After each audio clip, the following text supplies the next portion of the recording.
स्वः तत्सवितुर्वरेण्यं भर्गो देवस्य धीमहि धियो यो नः प्रचोदयात्।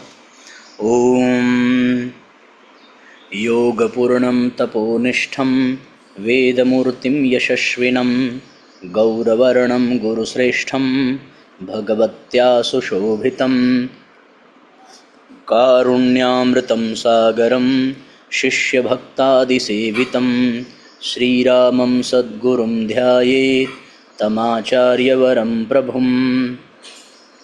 ॐ सद्गुरुचरणकमलेभ्यो नमः।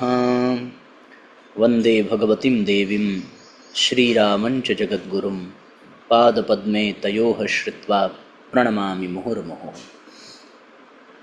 परम पूज्य गुरुदेव परम वंदनीय माता जी के दिव्य संरक्षण में विराजमान ऑनलाइन दैनिक स्वाध्याय के आज के सत्र में आप सभी आत्मीय बंधुओं का बहुत बहुत स्वागत अभिनंदन है। साथियों, आइए भावपूर्वक आज के सत्र का हम सभी शुभारंभ करते हैं। जून माह की अखंड ज्योति पत्रिका आज का पहला अध्याय है, भारतीय संस्कृति के आधारभूत तत्व। शुभारंभ करें। आज का स्वाध्याय साथियों आप सबको रिकॉर्डेड प्राप्त होगा, क्योंकि स्वाध्याय के समय हम लोग यात्रा में रहेंगे और कल से दरभंगा बिहार गायत्री शक्तिपीठ पर गुरु पूर्णिमा के पावन उपलक्ष्य में पंचदिवसीय पावन प्रज्ञा पुराण कथा का शुभारंभ होने जा रहा है। गुरु तत्व पर मुख्य रूप से चर्चा करने का मन है। जैसी गुरुदेव की प्रेरणा होगी वैसा क्रम संयोग बनेगा। आइए अब आज की चर्चा का शुभारंभ करें। धरती पर स्थित सभी राष्ट्रों और उनमें निवास करने वाले समाजों की अपनी अलग अलग संस्कृति है। संस्कृति के अनुसार ही उसका अनुसरण करने वाले व्यक्ति व समाज अथवा राष्ट्र दुनिया में अपनी विशिष्ट पहचान बनाते हैं। उदाहरण के लिए वर्तमान में दुनिया में अमेरिकी, यूरोपीय, रूसी, चीनी, अरबी आदि अनेक संस्कृतियां विद्यमान हैं। इन सब का अपना अपना इतिहास, सभ्यता, परंपराएं, मूल मान्यताएं और जीवन पद्धतियां भी हैं, परंतु इन सब में भारतीय संस्कृति का अपना अलग महत्व और स्थान है। इसे विश्व की सबसे प्राचीन और गौरवशाली व श्रेष्ठ संस्कृति होने का सम्मान प्राप्त है। वस्तुतः संस्कृति ही वह प्रेरक शक्ति है जिससे समस्त संसार में मनुष्य जाति मनुष्यता को विकसित करने में समर्थ हो सकी है। मनुष्य जीवन को कलात्मक रूप से विकसित करना और उसके व्यक्तित्व में उच्चतम गुणों को चरितार्थ करना ही संस्कृति का ध्येय रहा है। संस्कृति शब्द का तात्पर्य है शुद्ध परिष्कार। इन भावों से संसार में जिस मनुष्य का आचरण, चिंतन और व्यवहार शुद्ध और परिष्कृत होते हैं वही सभ्य और सुसंस्कृत समझा जाता है। भारतीय संस्कृति में जीवन में सुसंस्कृत और उच्च बनाने वाली एक स्पष्ट जीवन पद्धति और व्यावहारिक प्रक्रियाएं मौजूद हैं। संस्कार परंपरा, पुरुषार्थ चतुष्टय, धर्म अर्थ काम मोक्ष तथा वर्णाश्रम धर्म एवं 4 आश्रम, ब्रह्मचर्य, गृहस्थ, वानप्रस्थ, संन्यास आदि ऋषि विचारों से उत्पन्न भारतीय संस्कृति की दिव्य परंपराएं हैं, जो मनुष्य जीवन को समग्र रूप से श्रेष्ठ, सुसंस्कृत और उच्च बनाती हैं। भारतीय समाज प्राचीन काल से ही संस्कार पद्धति को अपनाए हुए है। इसके अंतर्गत व्यक्ति के जन्म के पूर्व से प्रारंभ होकर मृत्यु के पश्चात तक की जीवन यात्रा में प्रमुख रूप से 16 संस्कारों की चर्चा की जाती है। इनमें से कुछ अब सामान्य प्रचलन में नहीं है, परंतु पुंसवन, नामकरण, अन्नप्राशन, वृद्धारंभ, विवाह आदि अनेक संस्कारों का समाज में अभी भी प्रचलन है। इन संस्कारों का विज्ञान भारतीय जीवन पद्धति की मौलिक विशेषता है, क्योंकि व्यक्तित्व निर्माण संस्कारों के आधार पर ही होता है। अच्छे व श्रेष्ठ संस्कारों से शरीर, मन व अंतरात्मा का समुचित विकास हो पाता है। चरित्रवान लोगों से समाज भी चरित्रवान बनता है तथा जैसा समाज होता है वैसा ही राष्ट्र होता है। संस्कार परंपरा के कारण ही भारतीय संस्कृति अपने आदर्शों, मूल्यों, नैतिकता, धार्मिकता और आध्यात्मिकता जैसी विशिष्टताओं को संभालने सहेजने में सक्षम रही है। प्रेम, दया, सेवा, कर्तव्य, सहिष्णुता, अपनत्व जैसी मानवता को ऊंचा उठाने वाले अनेक गुणों का पोषण संस्कार परंपरा की देन है। यही कारण है कि यह संस्कार पद्धति भारतीय संस्कृति के आधारभूत तत्वों में सर्वोच्च स्थान रखती है तथा संपूर्ण विश्व मानवता को श्रेष्ठ पथ दर्शाती है। भारतीय संस्कृति सही अर्थों में मानवता को पोषित कर धन्य बनाने वाली संस्कृति है। संस्कारों की ही भांति धर्म और अध्यात्म के तत्व भी इस संस्कृति के मूल आधारों में सम्मिलित हैं। भारतीय संस्कृति चिंतन सर्वव्यापी, उदार, समन्वयकारी तथा कल्याणकारी भावना से ओतप्रोत है। यह संस्कृति धर्म के शिखर पर मानवता के उत्थान के आदर्श को स्वीकारते हुए मूल धर्म मानव धर्म को प्रकट करती है।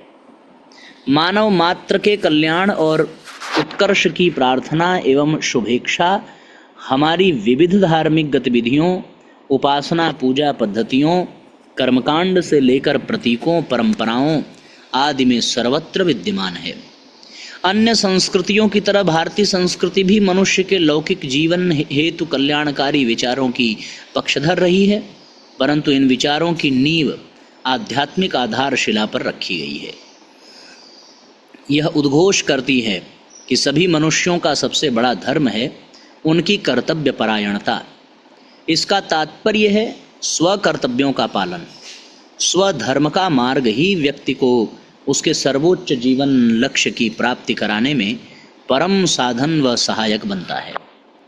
स्वधर्म एवं स्वकर्तव्यों की पहचान के लिए भारतीय संस्कृति के प्रणेता ऋषियों ने वर्णाश्रम सिद्धांत तथा पुरुषार्थ चतुष्टय की व्यवस्था को जीवन के साथ संयुक्त किया है। इस तरह 4 वर्ण और 4 आश्रम मिलकर एक समग्र एवं सामंजस्यपूर्ण जीवन पद्धति का निर्माण करते हैं। इसमें 4 वर्ण हैं, ब्राह्मण, क्षत्रिय, वैश्य और शूद्र।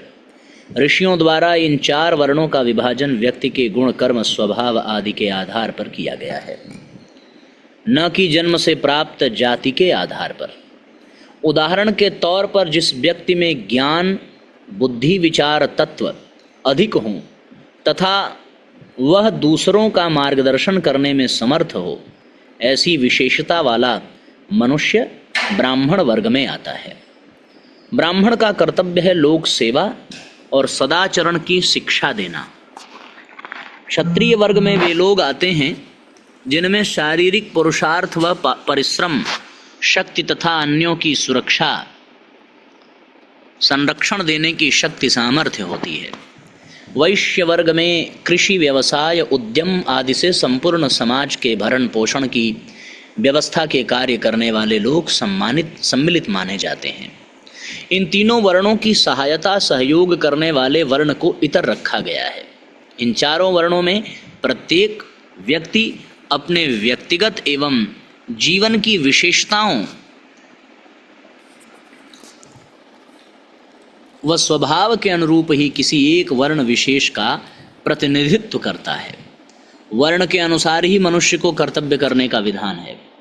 यह वर्ण व्यवस्था भारतीय समाज की सुसंगत संरचना तथा सम्मिलित विकास का जीवन दर्शन है। सामाजिक जीवन के लिए ऐसा आदर्श विश्व की किसी अन्य संस्कृति में नहीं दिखाई पड़ता। भारतीय संस्कृति में आश्रम व्यवस्था भी वर्ण व्यवस्था की भांति एक महत्वपूर्ण पक्ष है। आश्रमों की संख्या भी 4 है, ब्रह्मचर्य, गृहस्थ, वानप्रस्थ और संन्यास। ये चारों आश्रम मनुष्य के जन्म से लेकर मृत्यु तक की संपूर्ण जीवनचर्या और कर्तव्यों का पथ निर्मित करने का आधार है। जीवन पद्धति के निर्माता ऋषियों ने मनुष्य की औसत आयु को 100 वर्ष मानते हुए पूरी आयु को 4 भागों में विभक्त किया है। जन्म से लेकर 25 वर्ष तक की आयु को ब्रह्मचर्य आश्रम का उद्देश्य शास्त्र ज्ञान विद्या अर्जन तथा शरीर सौष्ठव के साथ साथ एक स्वस्थ एवं संतुलित विकसित व्यक्तित्व का निर्माण करना है। 25 से 50 वर्ष की आयु को गृहस्थ आश्रम के अंतर्गत रखा गया है।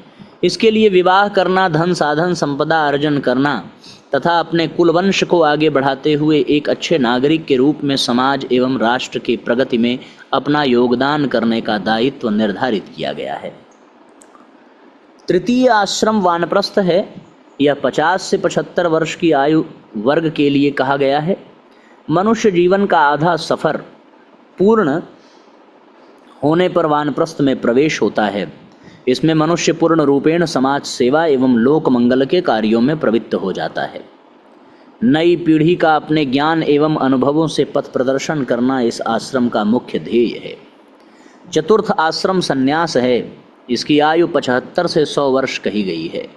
संन्यास आश्रम मनुष्य जीवन के आत्मिक लाभ एवं मोक्ष की इच्छा से किए जाने वाले जप तप साधना आदि आध्यात्मिक लाभ के लिए हैं। इसमें व्यक्ति पूर्ण रूप से आत्मविकास और अध्यात्म के मार्ग पर चलता है। भौतिक संसार एवं संबंधों से मुक्त रहते हुए जीवन मुक्ति का मार्ग प्रशस्त करता है। यह आश्रम व्यवस्था जीवन की समग्रता का अद्वितीय आदर्श प्रस्तुत करती है। संस्कार वर्णाश्रम पद्धति के साथ ही पुरुषार्थ चतुष्टय अर्थात 4 पुरुषार्थ धर्म अर्थ काम एवं मोक्ष के रूप में जीवन शैली एवं जीवन लक्ष्य को स्पष्ट करने वाली अवधारणा भी भारतीय संस्कृति के मौलिक तत्वों में सम्मिलित है। इन सभी मूलभूत आधारों के कारण ही भारतीय समाज एवं संस्कृति उत्कृष्टता दिखाई पड़ती है। सार्वजनिक एवं सामाजिक जीवन में व्रत पर्व त्यौहार उपासना तीर्थ पर्यटन आदि बहुआयामी विशेषताओं एवं मूल्यों को उत्पन्न करने वाले कारक हमारी संस्कृति के मूलभूत आधार में मौजूद संस्कार आदि तत्व ही हैं। इन सभी ने मिलकर भारतीय संस्कृति को उदात्त महान श्रेष्ठ और अद्वितीय बनाए रखा है। मनुष्य जीवन के शारीरिक मानसिक सामाजिक नैतिक एवं आध्यात्मिक विकास के समस्त पहलुओं को समन्वय प्रदान करने वाली भारतीय संस्कृति प्राचीन काल से ही मानव मात्र के परम कल्याण की भावना से युक्त होकर विश्व मानवता का मार्गदर्शन करती आ रही है एवं करती रहेगी। भर्तृहरि नीति शतक में 20वां श्लोक है। विद्या नाम नरस्य रूपमधिकम प्रक्षन्न गुप्तम धनम विद्या भोग करी यशः सुख करी विद्या गुरुणाम गुरुः विद्या बंधुजनो विदेश गमने विद्या परम दैवतम विद्या राज सुपूजिता न तो धनम विद्या विहीनः पशुः। अर्थात विद्या ही पुरुष का सुंदर स्वरूप और अत्यंत गुप्त संपत्ति है। विद्या भोग पदार्थों को भी देने वाली है। विद्या कीर्ति और सुख भी देती है। विद्या गुरुओं की भी गुरु है। विद्या विदेश जाने पर बंधुओं की तरह सहायता करती है। वही सबसे बड़ी देवता है। राजाओं के यहाँ भी धन की पूजा न होकर विद्या की पूजा होती है। इसलिए विद्या से विहीन व्यक्ति पशु समान है। बहुत सुंदर अध्याय था, बहुत प्रेरणादायक अध्याय था साथियों, भारतीय संस्कृति के विषय में और फिर विद्या के विषय में। हम इसको सोचें, समझें, चिंतन करें। अब आज यही एक अध्याय केवल पढ़ेंगे हम लोग। आइए गायत्री मंत्र के साथ आज के सत्र को विश्राम दिया जाए। ओम भूर्भुवः स्वः तत्सवितुर्वरेण्यं भर्गो देवस्य धीमहि धियो यो नः प्रचोदयात्। सभी आत्मीय परिजनों को बहुत बहुत प्रणाम। सबका मंगल हो साथियों। जयराम जी की शुभ रात्रि। ओम भूर्भुवः स्वः तत्सवितुर्वरेण्यं भर्गो देवस्य धीमहि धियो यो नः प्रचोदयात्। हम ईश्वर को सर्वव्यापी न्यायकारी मानकर उसके अनुशासन को अपने जीवन में उतारेंगे। शरीर को भगवान का मंदिर समझकर आत्मसंयम और नियमितता द्वारा आरोग्य की रक्षा करेंगे। मन को कुविचारों और दुर्भावनाओं से बचाए रखने के लिए स्वाध्याय एवं सत्संग की व्यवस्था रखे रहेंगे। इंद्रिय संयम, अर्थ संयम, समय संयम और विचार संयम का सतत अभ्यास करेंगे। अपने आप को समाज का एक अभिन्न अंग मानेंगे और सबके हित में अपना हित समझेंगे। मर्यादाओं को पालेंगे, वर्जनाओं से बचेंगे, नागरिक कर्तव्यों का पालन करेंगे और समाजनिष्ठ बने रहेंगे।